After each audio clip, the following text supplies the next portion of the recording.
Ito ay rated SPG, striktong patnubay at gabay ng magulang ang kailangan.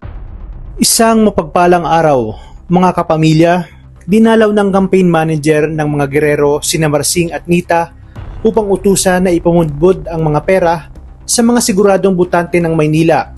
At sa kanyang paglabas ay aksidente niyang nakita si Erica na siya namang hinahanap ngayon ni Santino sa bawat kanto at iskinita na malapit sa kanila. Hindi alam ni Erica na nasundan na pala siya ng isa sa mga tuta ng mga gerero. Kaya naman paniguradong malalaman ni Roberto na nagsisinungaling sa kanya si Rigor. Sa kabilang banda, tinawagan naman agad ni Olivia ang kanyang inang si Pilar para bigyan ng babala na umalis na at umiwas na sa gulo dahil susugod na sina Tanggol at Ramon kasama si Marites. Kasama nga ang napakaraming tauhan nito. Ngunit tumanggi si Pilar dahil may plano nga daw siya at ito ay ilibing ng buhay sina Tanggol at Ramon kasama ang mag-inang Marites at Tinding. Sa oras umano na makuha niya na ang titulo ng mga lupa mula kay Marites.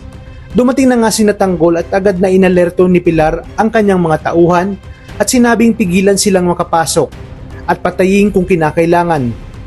Dito na nga nagsimula ang umaatikabong bakbakan sa pagitan ni Tanggol at ng mga tauhan ni Pilar. Sinundan ni Ramon sina Tanggol dahil alam niyang delikado ang susuungin itong laban. Ngunit sa kasamaang palad ay naunang nahuli si Ramon ng isa sa mga tao ni Pilar. Kaya naman to the rescue ang kanyang anak na si Tanggol upang sagipin ang kanyang amang si Ramon. At habang nangyayari ang kaguluhan ay nagmamadaling pumunta si Olivia sa bahay ni Pilar dahil nangangamba siya sa seguridad at kaligtasan nito.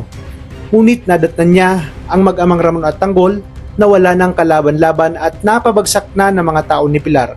Hindi siya nagpakita sa dalawa bagkus kinausap niya ang kanyang inang si Pilar na dapat mapatay na umano ang dalawa upang mabawasan na ang kanyang tinik sa lalamunan. Pabor umano ito sa kanya dahil pwede niya nang makuha ang pagka-mayor pati lahat ng mga mana ng mga Montenegro. Umaasa naman sina Tanggol at Ramon na may darating pang tulong para sila ay mailigtas. Dito na kaya darating si Marites kasama ang kanyang amang si Gustavo upang tapusin na ang kasamaan ni Pilar? O tuluyan nang magpapaalam si Ramon na siyang magpapahirap sa sitwasyon ni Tanggol dahil mas magiging matimbang na kay Don Julio si Olivia dahil anak na ito kaysa sa apo niyang si Tanggol na may dugong gerero.